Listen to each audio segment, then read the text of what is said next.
Hail, hail! Good evening, folks, and welcome along to the latest episode of the Endless Celts Podcast. It is the title party review show. The dust is just about settled on all the celebrations for the weekend, and myself, Anthony, our normal show host, Stephen, and another one of the regulars, Franco, are here to digest it all. How are we tonight, boys? Champions, that's how we are. I would say, are you happy? But that could potentially be a stupid question, couldn't it? Yeah, so where did you guys see it over the weekend? Were you there? Were you just partying in the town, or what did you get up to? Nah, I watched it with my grandfather. Fuck you, Stephen, I'm talking. Where'd you go, Stephen? I watched it with my granda. We celebrated in the house. A good wee day. Good day.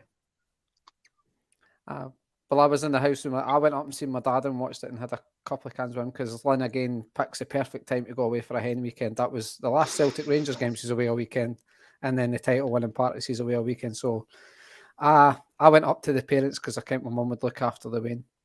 Well, I could watch the football. Wise tactics, my man. Wise tactics. So, like I said, we're just going to look back on the match itself tonight and just some of the high points from it, because of course we have the end of season sort of main show coming up on Friday, so we're going to try and keep the topics to pretty much just the game in general at the weekend. And then for everyone else that's listening, Stephen's going to be keeping an eye on the comments, so good evening to all the usual regulars tuning in. Welcome all to all the new ones. Best comments will come up on the screen, and if you want to get involved, we're going to have a kind of small little quiz at the end of the show as well, so have a wee pen and paper ready. There's only 14 points up for grabs, so it shouldn't take too long, but test your knowledge of what has been a magnificent season for everyone at Celtic. So we're just going to get stuck right into it, and I'm going to come to yourself first, Franco. Obviously, we spoke on the Friday night there, the boys that were on, about how the only thing that was a little bit disappointing about the Wednesday night was that it was a draw rather than a victory to seal the title. And all of us on the show on Friday predicted a big win to round things off, and it couldn't have went any better. 6 of the best, absolutely brilliant. It was a not bad game, wasn't it? It was not bad. I think it was actually, was it Stephen or Ross? One of them predicted 6-1, did they know? Somebody did predict 6-1. I mean, I know it was 6-1. All day. Pretty close, but it was really, really good performance. I mean, Ange alluded to how he never wanted to stumble, so to speak, over the line. He wanted to burst through it and get right cross that line with a good performance and things like that. And like these games, Anthony, they sometimes, they get in the road sometimes because it's all about trophy day. It's just get the game out of the way, and sometimes they just turn on away. The team can turn on an abject performance. You maybe get a defeat or a draw, but it's like the result to an extent is a wee bit irrelevant because it's what's got to happen after it. But I think this is a wee bit of a new sort of for Celtic, and it's the way Ange treats every match. There was no chance of any complacency, and when you've got guys like KyoGOALL and Giakoumakis who are just desperate to score, it's only ever got to be one result, and it was a nice convincing win, convincing display. Great game on what was an absolute fantastic day, Anthony. Couldn't agree more. And Stephen, you said you watched it with your granddad. I'm sure you would have enjoyed the proceedings as well. I mean, you can't ask for a better way to round off the season than by signing off with a 6-0 victory.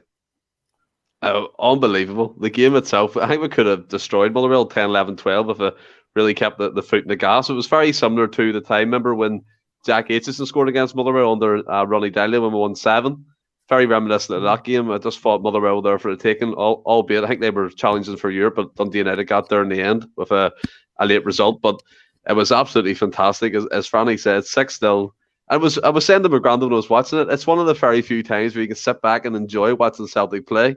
You just take it all in, the atmosphere and just the scenes at the end. Postecoglou with his family and his speech nearly made me cry. The players just walking around, saluting the fans. I think they stayed in the pitch for about nearly an hour and a half after the game. They were still on it. And most of the fans stayed behind as well. It was absolutely fantastic. I don't think you can ask for anything better, Anthony, to be honest. I got a wee bit of goosebumps talking about it. It was just a brilliant season. Ange Postecoglou, what a man and what a team we have at Celtic at the minute. We sure do, and we're going to get right in about some of those, some of the players in that team for a start. I'm going to start with one of the goal scorers from Saturday, Franco, and he's someone who's just sort of broke back into the teams, came back for a long injury, and I thought he had a fantastic game on Saturday, just did all the simple stuff well, but getting him back on the score sheet as well was our man, previous Motherwell player, Mr. David Turnbull. I thought he had a really good game on Saturday, and I think it's exciting to show, we all know the pressure he's going to be under to try and cement a place in that team. When you look at some of the competition that's already there, some that may get added during pre-season, but he's certainly made as good a case as he could have to let Ange know that he's still there and he's got something to offer the club. He's probably one of the players that don't want the season to end, so to speak. Like, we've also got guys like Carty in mind. They're probably desperate for it to end, although Maeda doesn't look like he ever looks knackered. But guys like him, that them are probably really looking forward to the season finish, where Turnbull, like he says, came back for a long injury, had a great start to the season, good first sort of half of the campaign, and then got that bad injury and just taking a wee bit longer maybe than they hoped to come back. But when he did come back, he performed okay, but it looked like he was needing the game. So I think it's the break, the end of the season came at a horrible time for him. So hopefully, because we've not got qualifiers, so it's like about 2 months till we play an actual competitive game. Yeah, there'll be friendlies in that. So David Turnbull will be just, I'm imagining he'll just be choking it a bit for the season to start. And he attained his goal really well, just a wee couple of drops of the shoulder and just a wee toe poke in. Doesn't have to be fancy, the strike all the time, but it's somebody that can be really, really impressed with performance, but probably wishes the season wasn't ending. I can imagine so, and just some of the good comments coming up already. Sort of brilliant comment to say about KyoGOALL and Gigi. We're actually having a debate about who's the most important striker. It's incredible how times have turned so quickly, and a big special good evening as always to Mr. Tomlinson Senior, the sensible one out of the two. No doubt he's got a few tales to tell for your antics at the weekend, Stephen. You're not giving much away at the moment, but I'm sure it wasn't quite as tame as you were making it out to be. What did you yourself make of David Turnbull's performance and goal at the weekend? I mean, before we get into that, David Turnbull played amazing, but I just want to say thank you to the people who's joined us in the comments. People are getting involved already. Kevin's in, Ryan Kelly's in, Joe Finley's in, and I know a few people have had an issue with a notification bell in terms of Know Me Go Live. Let's hope YouTube sort that out really quickly, because we like all the interaction and it's brilliant to see. But in terms of David Turnbull, again, I agree with Franny. Like, he probably doesn't want the season to end. He's probably chomping at the bit to play every second, every minute of the game. He came in the last couple of games, he's played well, but I thought yesterday Sunday we'd have seen Turnbull back to his best again. I thought he controlled the midfield along with McGregor, and the way he passes the ball, he takes it in, he caresses it, he looks after it, and his goal for me was a lot of determination as well. He could have got hurt in that there, but he just went for it. And it's going to be an interesting battle next season between him and Hatate, who's going to be in there most of the time. And we had Dan Orowitz on Sunday live with us, the first Sunday live for Endless Celts Podcast, and went down well. And he said, if you're wanting Hatate in, usually that means it's an aggressive style of play. You're going for that press down straight away. But Turnbull's like kind of the opposite. He takes the ball, looks after it, he plays them fatal balls over the top, and he can score some wonderful goals. And I think it's just a great addition to come into this pre-season with, get him fully fit again. And unlike some other players who put out interviews about not getting time, not getting into the squads, he's trying, he wants to be there, and long may it continue for him. Yep, absolutely. Just quickly touching on I'm sure we know who we're discussing there.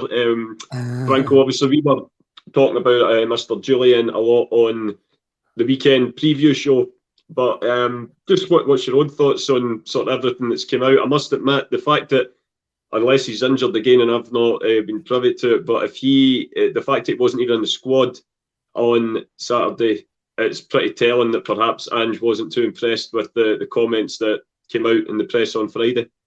I think it's exactly that, Anthony. I think he probably had a chance of being on the bench, not starting. I think although the league was won, it wouldn't have been fair for CCV and Starfield not to start that game. They've been the mainstay of the whole campaign. They deserved that sort of the last game to get the appreciation of the fans. But I dare say if Julian hadn't made the comments, he would have probably been on the bench and got minutes in the game. So I think the comments, I mean, on one hand, it's nice to know that he wants to play, that he's not, because he'll be one of our top earners. So it's nice to know that he's not necessarily not want to be contributing. But I think that's his way, sort of, trying to get his ticket out of Celtic, maybe.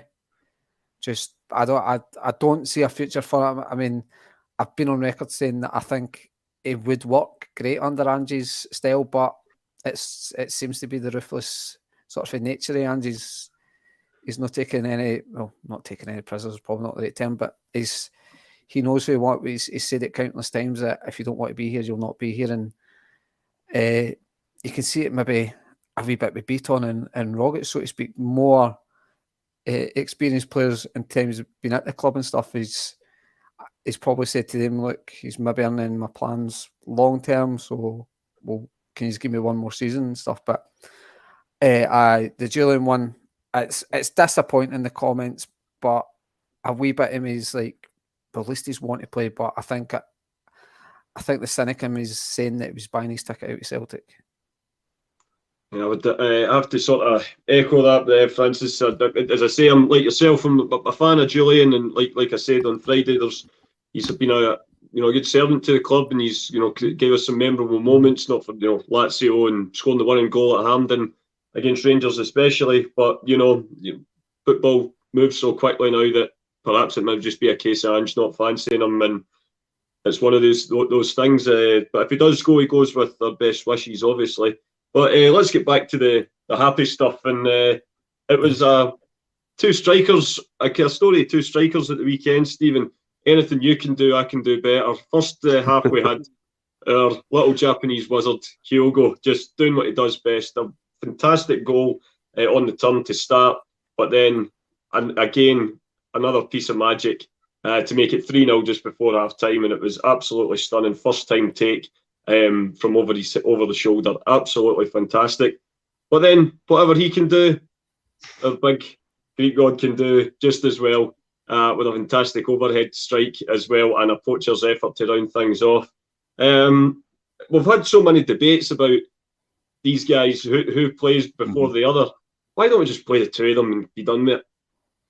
I mean, to be fair, that's a tasty proposition, isn't it? But I think if Ange wanted to do that at the minute, he would have done it. He would have probably took the opportunity to do it there in the Motherwell game, but he didn't. There's obviously a clear system the way Ange plays, and he does like to break that. But I think they could work well. We've seen KyoGOALL off the left before, albeit in the first Glasgow derby didn't quite work for him. But he was drifting out there against Motherwell. He was switching with Maeda, and they were going in between each other, and same with Jala. It was good to see. But touching on KyoGOALL first of all, Anthony, the guy's he's insane. His movement is first class. That first goal is so difficult. He just swiveled and just smashed it, and it could have hit a body, but he just got it so perfectly and arrowed into the bottom corner. And then the ball from Ralston, let's not underestimate that. That was absolutely fantastic, and he just lofted over the top. And I said this to Dan on Sunday, like KyoGOALL didn't even flinch. He didn't even look to see where the keeper was. He just watched the ball coming over him, and bang, bottom left corner. It was sublime. And then Giakoumakis comes on. The big man himself, he's ended up joint top goal scorer after only playing 11 games in the SPFL. It's fantastic game. We've got both strikers firing, which is great to see. His overhead kick, he tries them for fun. You see him in the box sometimes. He's just flipping about, and he misses it half the time. But that was a great goal he scored. And then, as you said, I thought Welsh was going to get the end goal, but Welsh fell flat on his face in the box. and then Giakoumakis comes in with a poacher's effort. It's great to see both strikers playing really well. Well, I found myself nearly roaring at Stephen Welsh, Franco, because I had a fiver on a 6-0 win. So when he fell on his arse, I thought, oh my God, my foot was down. Thankfully, Georges brought the bacon home with that last kick of the ball, and I got a nice wee 70 quid back for it. So that just paid for the session on the Saturday. So all's well that ends well. What more do you say about these two guys? I mean, one came in and hit the ground running straight away. One came in, it was a slow start, and he had a bad injury. But then when he was needed, you think post-Christmas, in the absence of KyoGOALL, Big Giakoumakis more than stepped up to the plate. The pair of them have been absolutely magnificent this season, haven't they? Oh, like I say, Anthony, absolutely fantastic. Like KyoGOALL, the sort of up to the cup final and stuff was absolutely frightening. And obviously I think it was against St Johnstone they got injured in. We didn't really see him. We were a wee bit with big games coming up. Obviously, weren't you? It was before the window, so you couldn't actually bring anybody in. Maybe a lot of his guilty judging Giakoumakis, an unfit Giakoumakis at the time. We didn't know he was unfit, but then he scored against Alloa, I believe it was, in the Scottish Cup, and said, "Now judge me now." And from there on, we judged him, and he's turning into. There's a reason he was the top goal scorer in the Dutch league, and it'd be interesting to see the stats on. See if there's many players go and be a top goal scorer in one league, then go to another team and be a top goal scorer in that league, albeit joint top goal scorer, but he was still top goal scorer in 2 leagues in 2 seasons. So they're absolutely, but like KyoGOALL's first goal on Saturday, it's like Stephen said, it's a really hard skill just because he's running back away for the goals, but good strikers know where the goal is. At Dalglish, the goal doesn't move, so they know where it goes. Just gets a clean strike. Then the one over the top, he tried that wee run in behind a couple of times, and Ralston played it along the deck. Then the first time he lifted it up, Ralston just turned into Pirlo. Just what a pass! He pulled out the bag, and then KyoGOALL to catch it clean, just coming over his shoulders is absolutely amazing. Then, like Stephen said, Giakoumakis, I think he was just up for a laugh. I was scoring over. He kicked the day. Stop it! It's trophy day. We're here to celebrate. Let's have a laugh. And then the one he bundled in. I mean, he bundled in it with 2 touches, but it was it was like the clumsiest finish looking ever. But that's what you want for yourself. No caring. You're not caring how your striker scores. You want a striker that scores all types of goals, and we've got 2 guys that score all types of goals. That was the thing. I don't like it when he takes 2 touches to score. I mean, he's meant to be the one touch. Got injured the last time he done that, Anthony. It just doesn't look quite as graceful when he takes an extra touch. But hey, like you say, they all count. And big hi to Daniel there, as I say, but all the way from South Africa coming in tonight. So as I say, the worldwide appeal of the Endless Celts. Welcome along, Daniel. You've not subscribed, mate. Hit that wee subscribe button and the little bell notification as well, which hopefully YouTube will start working, getting it sorted sooner rather than later. As I say, folks, everyone that's tuned in tonight, but I know there's a lot of the regulars and that, but we appreciate you all taking your time out to tune in and listen to us talk about Celtic. But if you've know anyone that's not tuned in yet, get them told, tell them to tune in, and hopefully they'll not be disappointed with what they see. So Stephen, I'm going to come to you now, obviously with the happiness of all the goals on Saturday, but there was obviously a big bittersweet moment when we had to say farewell to 2 modern day icons at the club. First one, man who's been there for, I believe, 8 of the titles, and near Beaton, Mr. Versatile, and of course the Wizard of Oz himself, Mr. Rogic. Now, I was there, not going to lie, the lump in my throat went when he was walking off and he was getting emotional. How were you guys feeling? I'll come to you first, Stephen. It's hard. It's hard, to be honest. Even though I was watching on the TV, I could still feel the emotion from both players. And then the scene when Rogic was coming off, everyone was clapping him. You're just sitting there, and I think it turned to the ground, and we both said to each other, we feel like we're going to cry. So it was one of them things. And then Beaton, when he was coming on, everyone on the bench was high-fiving him, giving him wee taps in the head and all that kind of stuff. But touching on the players, Beaton, I think he summed that up perfectly there. I mean, Mr. Versatile would play anywhere you told him to on the pitch. Centre back, and we talked about goalkeeper at one point as well. He would play anywhere, and he gave us all for Celtic, regardless of sometimes that he didn't play well or play up to his actual standard. He was always there. He was a constant in the team, and we relied on him so many times, especially in European competitions in them early stages, to fill in at centre back, even with inexperienced people beside him as well. So he wasn't even back there with a recognised centre half at some point. So I'm going to miss Beaton, and I'll miss him for his banter too. As I said in the previous podcast, he was always up for a laugh. He seemed like everyone liked him, like a Scott Brown type in terms of the humour. Just an all-round great guy. And then Tom Rogic, the guy's just he's a magician, the Aussie wizard, isn't it? The Celtic Twitter name him, like, and he lives up to that name. And again, yes, he's had terrible performances, but when he steps up, he's unplayable. In European competition, he's played well against Man City. He played really well. The goals he scored, the fatal one he scored for the first Invincible season and the first treble under Brendan Rodgers.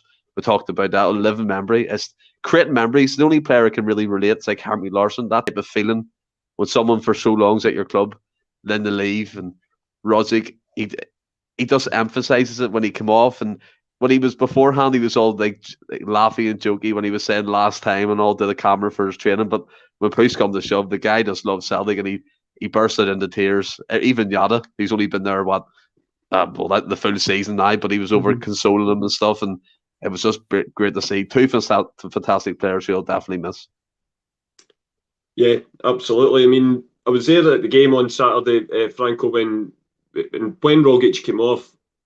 I must admit, I'm struggling to remember a time when a departing player got such a loud send-off. Stephen might not be far off the ball when he says Henrik Larsson, in terms of just the roar and the longevity around the applause. I mean, we were still on our feet a good minute after he'd left the pitch. He got a real fitting send-off, but it's more than deserved for his years of service and all the memories he's gave us.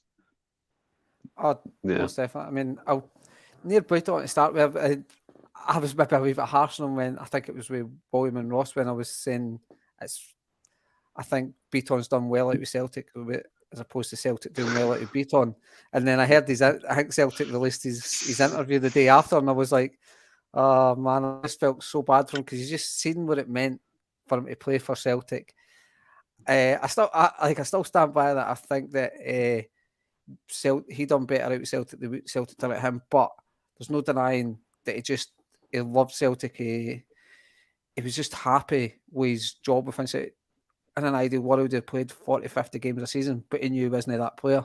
He was only got to be this guy that played 20 games a season, but would come in and play when needed. And like Stephen said, he was predominantly it kind of came default that he was a centre half for some random reason, and he was unfairly judged in that. But I think a lot of folk are missing him more because arguably this season's been his best season, so it's a wee bit sort of a recent history bias maybe going for in his favour. But like, I'm not going to sit here and say I didn't wish the guy well in that. Obviously, like he's been a great servant for Celtic, so obviously you want him to go and be happy and just have a nice end to his career and stuff. And Rogic, I mean, what more can you actually say about this guy? It was just a man of many moments. Like Stephen said, the invincible goal that sealed that. His goal at Ibrox when, well, quite a few goals against Rangers, but the one in the 3-2 game where we went down to 10 men, that one, he actually injured a boy at the same time, managed to injure a boy, and then obviously the one just this season at Ibrox where the equaliser, and he stays calm because he knows it's there's still a long way to go, but that's his reset. The goal against Kilmarnock in Dyer's season, it's got so many key moments. So like you could make a DVD, you probably couldn't make a DVD of Rogic's best season, but you could totally make a DVD of his best moments. And I don't think Stephen's far off in the sense with Henrik Larsson. Like Henrik Larsson obviously is a different level, was a class player, had class moments, but over 9 seasons, Rogic has gave us so many big moments. It's absolutely frightening. And then when he was coming off it, I don't think everybody felt a wee bit emotional seeing him come off. You're hearing stories now that coming out that Rogic was kind of a quiet one, wasn't he? Obviously integrated, but it wasn't really the Joker type and all that. Just kept his cell. Then you just see that outbreak of emotion and stuff, and it's hard not to kind of feel emotional. It will feel weird not having Rogic as an option next season, but it was a man for moments, just big moments, and always seemed to do something. There was always a couple of moments in the season. I mean, he's signed off with goal of the season, for God's sake. So it's another moment in his great 9 years at Celtic. I think it's safe to say if the Celtic media department release a little Wizard of Oz DVD for Christmas with all his greatest moments, I dare say it'll be a nice wee stocking filler for us all. So if any's get me in the Secret Santa, he's no what to get me. Just didn't get me any more of the Manscaped things, you know. Least said about that, the better. But no, I totally echo what you guys all say. The two of them have more than played their part in this recent times in the club, and I'm still not quite. It's not quite sunk in yet, especially with Tam Rogic, that he's not going to be there next year. But what can you do? Again, like we say, football moves so quickly, and I'm sure this time next year we'll be talking about new heroes that have taken his place. So that kind of wraps up the stuff on the park, boys. But I wanted to spend a little time talking about just the atmosphere, just in and around the ground on Saturday, and even what you've seen on the television as well. Me and my dad, when we were driving into the game, we come up the Forge way. So when you come off the big roundabout and take the left, and you start falling down, so it's the back of where the Lisbon Lions stand is. And as God is my witness, from coming off that roundabout, so you're still talking a good mile and a half, maybe even further, from there right up till the cross where the Real McCoy pub is, and then we turn a right there, right up there, then along the back of the Forge. Every lamppost had a massive tricolour on it, and when we got past the Barrafield training ground, there's got some new flats there. I think they built them after the Commonwealth Games or for the games, and it's just don't know how many stories high, but it was another massive tricolour right down the length of the side of the building, and it had a big, green, white, and gold balloons, you name it, and just everyone in the sunshine didn't exactly not help matters either. It was just an amazing atmosphere the full time, and like you guys say as well, it seemed like a great buzz the full time. Even when you watch it back, it was absolutely incredible. And then just when we thought it couldn't get any better, we then had the party in the town square as well. No park benches were harmed in the making of that party, and no local businesses had to, board up their windows. But we said about that the better. But it's great seeing Glasgow being green and white again. I'll come to you first, Stephen. Yeah, I think there's something like you summed it up perfectly well there. I mean, after the kind of disappointment of last season, everyone was down in the dumps. We get this unknown Postecoglou coming in. He's just regenerated the squad. He's brought a whole different atmosphere. Even he's managed to look the board look good, and that's really difficult from a Celtic point of view. Do you know what I mean? He's took a lot of heat off the Celtic board. He definitely has. And you look at the whole kind of season and a whole. It started off shaky. Then you get into that spell when we're unbeaten now. I think it's 32. You got extended 31 domestic games, which is fantastic. And he's coming up to his record of 36 domestic games in the A-League when he was unbeaten with Brisbane Roar. So let's hope he breaks that in the next season. But the atmosphere, like the build-up, watching all the videos on Twitter, but like even the morning of the game, you can see everyone going on the trains, drinking, having a laugh, and being responsible and also behaving themselves. We all know that a certain club makes promotional behavioural videos, but you look, our fans, like they hold up the standard of Celtic Football Club. The singing of "You Never Walk Alone" was just goosebumps again when you have the TV full blast, and the atmosphere. The Green Brigade bring all sorts of atmosphere to the game with their chants. Everyone gets involved, and at the end of the game, the players actually looked like they wanted to stay there the whole night, and I love that just because they didn't seem to rush off. They wanted to stay with the fans. Colin McGregor as champions again, and then Jada was singing it, and everyone was getting the foot. Carter Vickers, KyoGOALL was throwing some dance moves out there. It was just fantastic, and the whole George Square thing. I haven't seen much videos of it, but the pictures I've seen, just the flares, the tricolours, and it's incredible to see it. Celtic, it's back. Glasgow's green and white. That's simple as that, Anthony. Our city, our colours, Stephen, absolutely. And fancy just obviously what you were saying, you were watching it the television as well, and it was great having Martin O'Neill being the compare as well on Sky Sports. How much better is Sky Sports coverage when you don't have the resident clown Chris Boyd filling your screens? It's just the quality is so much better. I thought James McFadden, he's played down south, but we know he's a Celtic fan. And obviously Stilian Petrov just oozes class, and Martin O'Neill is still the icon himself. When he was coming down the stairs at about 87, 88 minutes for them all to get set up. He had to stop. He was getting mobbed by fans posing for selfies and whatnot. But as Stephen alluded to, we've all been to these trophy days, and a lot of the time, you lift the trophy and then it's a case of, right, once the players are past your end of where your seat is, you tend to head for the exit doors. Nobody was doing that on Saturday. I reckon if they've kept the doors on for another few hours, we could have just partied in there all day. It was great to see Anthony. And for once, the Sky coverage was good. Obviously, having guys like Petrov, McFadden, and the icon that is Martin O'Neill there, it seemed Celtic games always seem a wee bit more special when Martin O'Neill's on Sky. It's just something a wee bit different about him, and like his wittiness and stuff. It's brilliant how when they were getting interviewed in the park, and he obviously knew Postecoglou's behind him, but he's acting like he's not there, and that just saying how good a manager is and all that nonsense. So it's always a wee bit special when Martin comes back to Parkhead.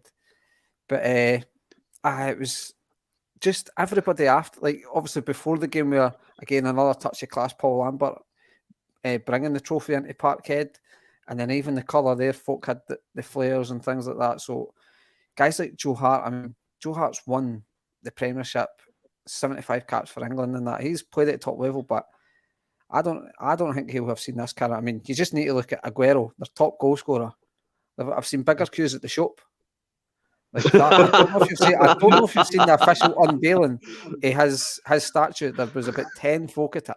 I'm like, this is your record goal scorer. So you're not telling me Joe Hart has experienced things like that, even winning the Premiership and stuff. But like guys like, and I mean, we all want Carter, Vickers, and Jota to stay. So we've gave them the full 9 yards, so to speak. We've gave them everything we can to say, you can be a part of this. This is what you can, if you buy into this, this is all here for you. So even Juranovic was getting it a wee bit on the park. I don't know if you've seen any of the aftermath things on Sky, Andrew, but he's over talking to Jota's wife and saying, telling him to stay and things like that. So even the players are trying their bit, and hopefully that's what Starfelt and Stephen Welsh are up to over in Ibiza. But I just going out the parties after it, and George Square and the Merchant City, we've not heard. Yeah, Play Scotland have said there was 6 arrests, but it's nothing serious. It was just antisocial behaviour, which you will expect. That many folk partying, we're not expecting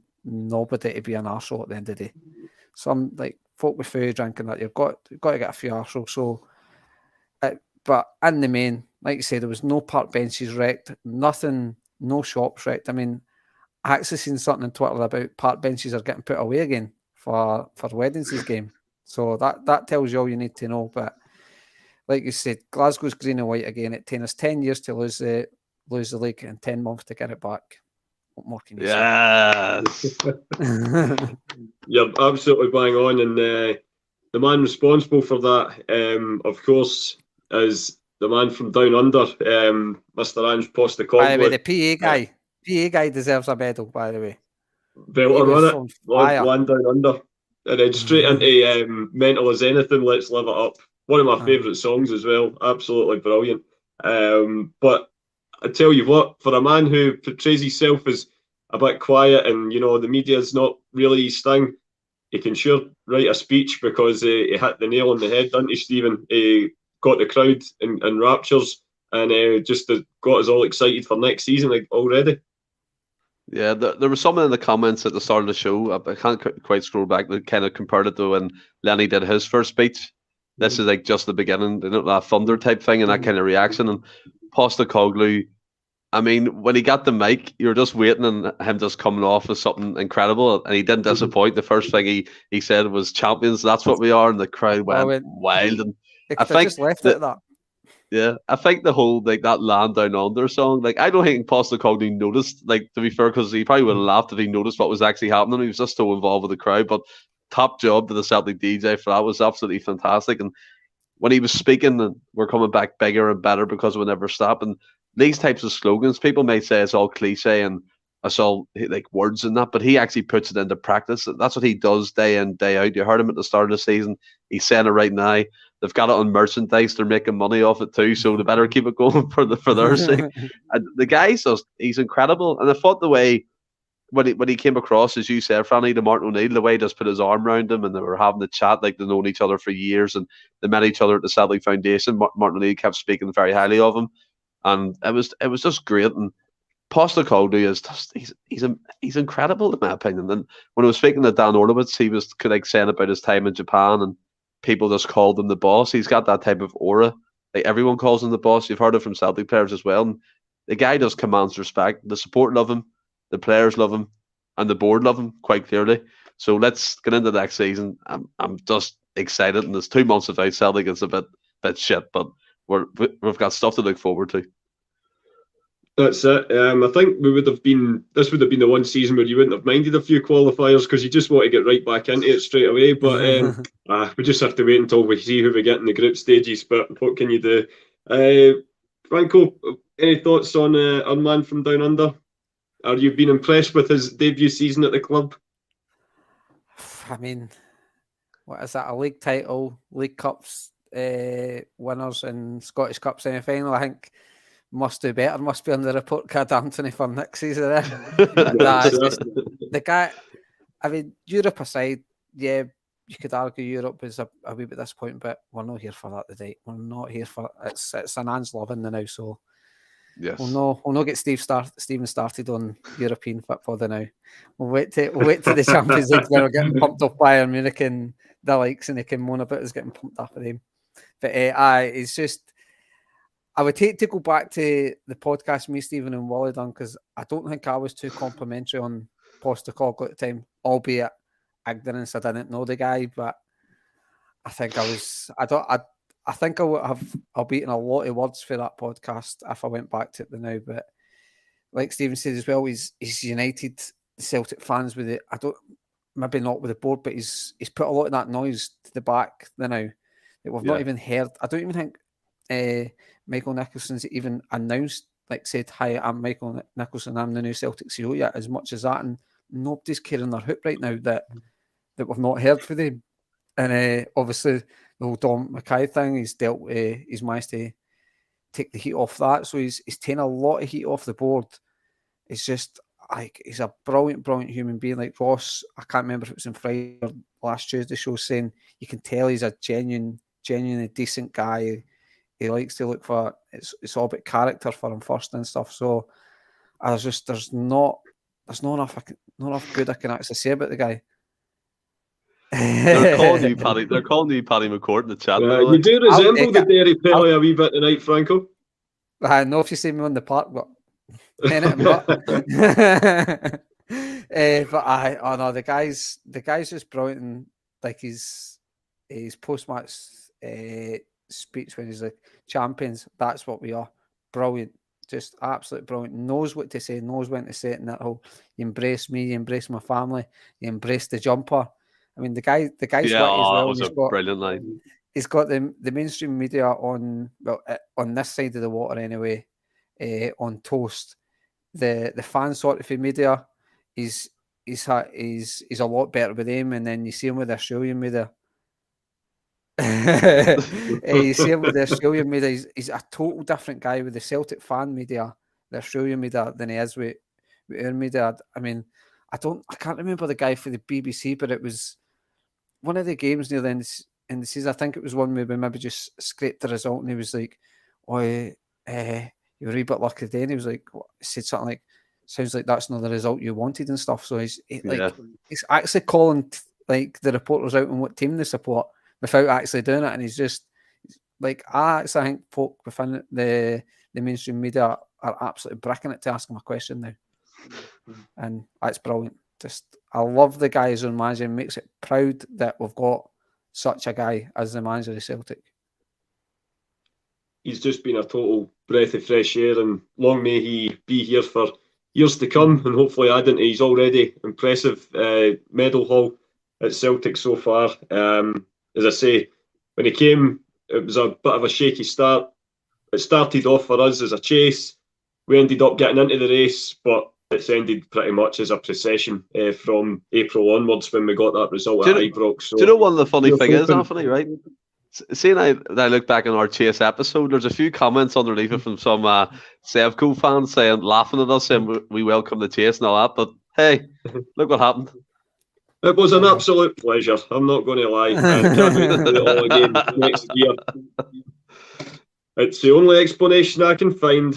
Is the formal crown since Ange's been around has put us at the top of the league. So, boys, that's kind of the end of the topics section for tonight. Because, as I say, I don't want to go too deep into all the other sort of topics because obviously we've got the end of season review on Friday night, which I dare say will probably be quite a deluxe episode, and the Endless Celts bar will be open. So I will leave all the rest of the season review stuff for your good self on Friday night, Stephen.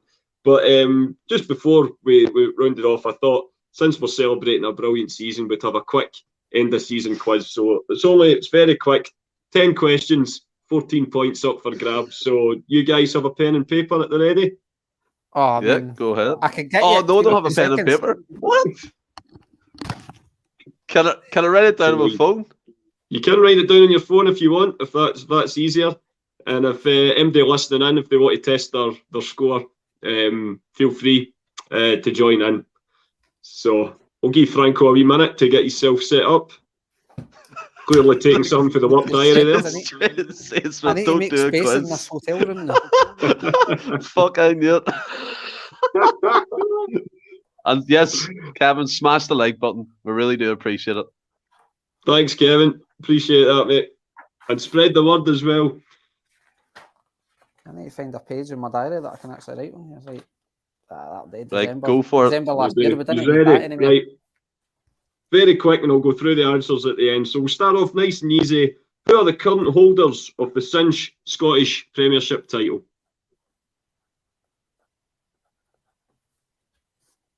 Yeah. And just for any avoidance of doubt, I'm on my notes. So John said me to Google. I'm on the notes. If you need to Google that, then fuck me, man. Okie doke. So question 2 for a point. From which club did Ange Postecoglou leave to join Celtic?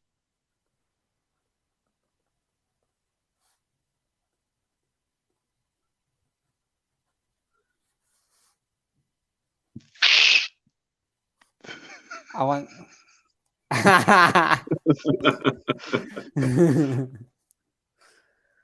Ready for question 3? So this is a 4-pointer. Which 4 teams did Celtic defeat on their way to winning the Premier Sports League Cup?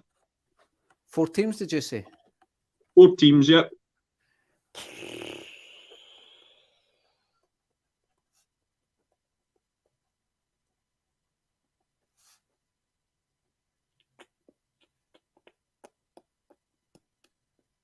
Fuck.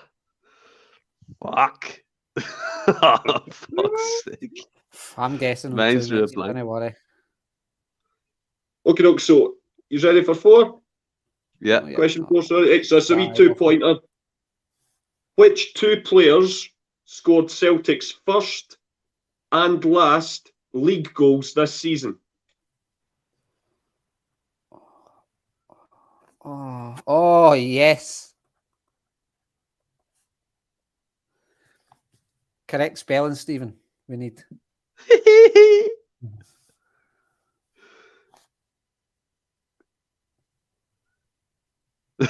Danny boy comes in.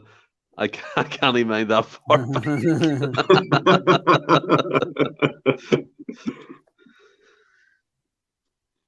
You ready for question 5? Yeah. Halfway through. From which club did Celtic sign Liam Scales? I mean, no chance. Actually, Come back to me later, Franny. Come back to me later. You got that? You should have that. Of course I do. I was involved in the transfer. That was all that dodgy business he was talking about when he was off for 2 weeks. Getting the bung money. I mean, it's not them, but it's like the first team that comes to my name. Okay, question 6. Which legendary Lisbon Lion sadly passed away in November?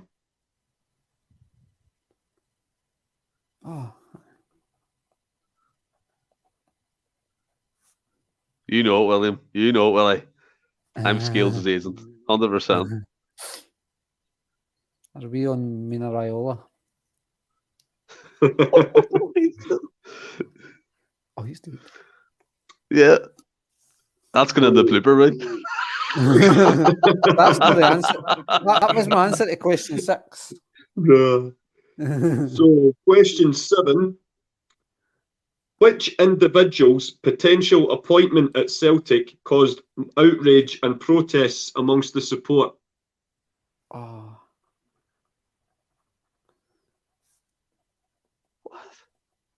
I know this. Boom. Go to it. What year? Somebody else. This year, this season. Everything he's talked about happened this season.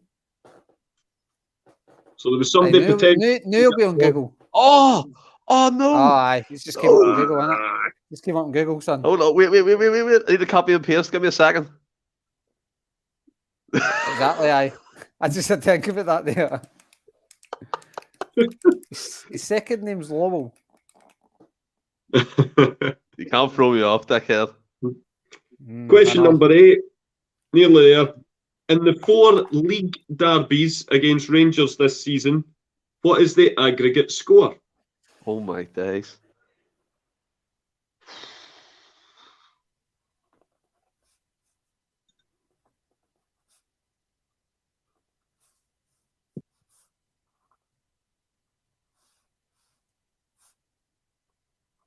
Right, question 9, Anthony. Question 9. What was struggling there? What was Celtic's final points total in the league? Oh shit! I have no idea, man. I that's fine for it. I mean, wait there. I could maybe work it out here.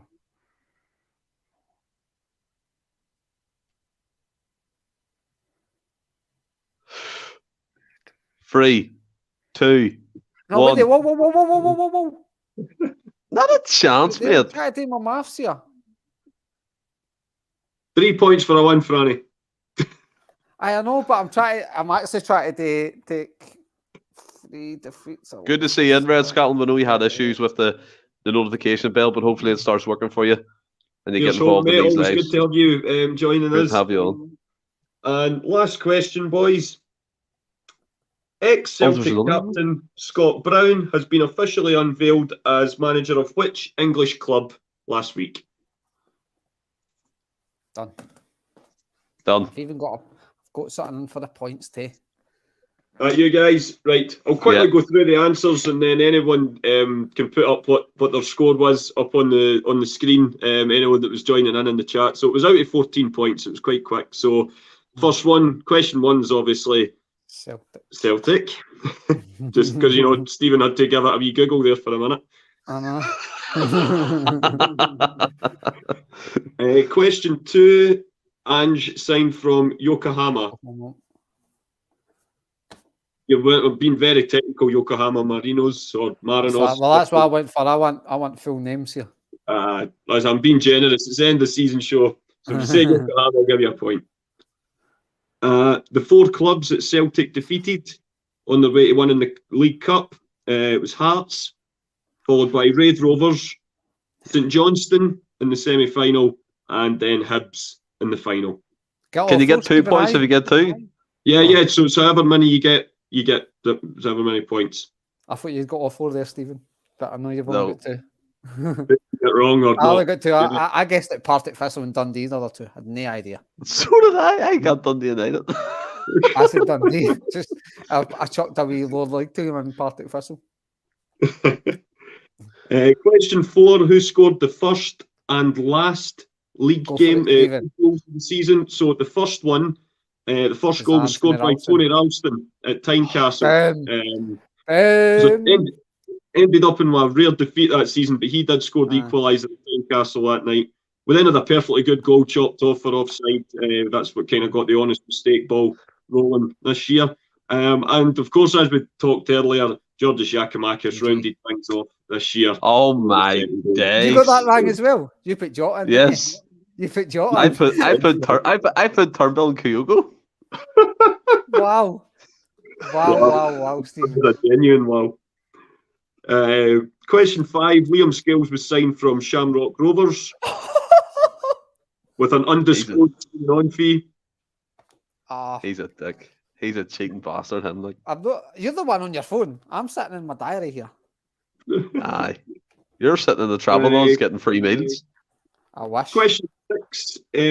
Sadly, Bertie Auld passed away in November. Another Lion.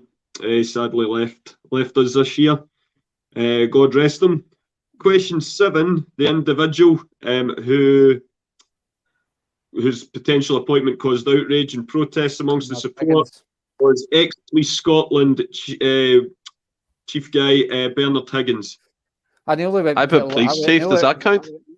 Nah, because he wasn't really the police chief. He was one of the security guys, but he was. Fuck. Did you even put his name in? I think you got. I nearly actually said police Mark chief. Wall I didn't know his name. I forgot it. Thankfully, I spoke about it for about 6 weeks. Question 8: the aggregate score between in the league games in the derby, it's 6-3 to Celtic. Get in, sir. I've put the League Cup. I've put the Scottish Cup one in. Oh, Jesus Christ! I'd said the league games. I'm trying to forget about that cup game. No, but I only picked 4 games, and I put the Scottish Cup one as one of them. So I've got 6-5. Yeah, 6-3, boys. 6-3. In Celtic's favour in the league. Question 9. We finished this season with 93 points. 97. I put 92. Come on. And last but not least, Scott Brown was unveiled as the manager of Fleetwood Town. Can also say in the comments, Stephen, what did you get? Can I say in the comments, Ryan Kelly's done a fantastic job. He's basically got most of them right as always. He's a beast at these quizzes. I got 1, 2, 3, 4, 5, 6, 7, 8. Bear in mind, see all the single questions like Fleetwood. No, that's 1 pointers, isn't it? Yeah. What, do you want Fleetwood? Do you want 2 points for saying town? Shut up, Franklin. I got 9 points. Stephen. Wait, you giving yourself a point for putting town in, like? I got 9 points, you prick. I got 10 anyway. Stephen got 9. What did you get, Franco? 10. 10 for Franco. Count the tax. And I'm giving myself 1 point for Fleetwood Town, Stephen. No 2. Oh, well done, boys. Did we get any full houses in the comments? I think Ryan Kelly came close. I'll have a wee look.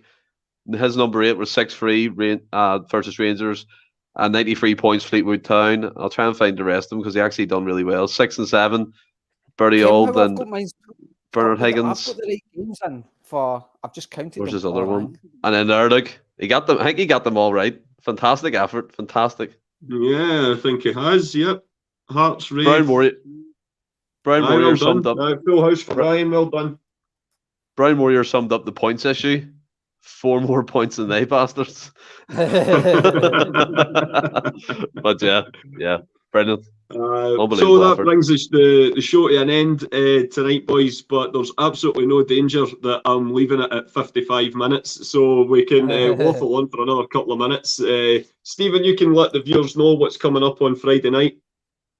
So Friday night we're having our big end of season review, much like we did last season, but a more happier, cheery, alcohol-filled podcast. We'll be all having a laugh and just be favourite times from this season, looking back on certain results, like things that changed, that Ans's first 3 games of charge, the 3 defeats in 6, how we turned it around, and just things like that. And there'll be interactive stuff to do and putting the finishing touches to it, and then we'll get it all sorted out in the wheels in motion.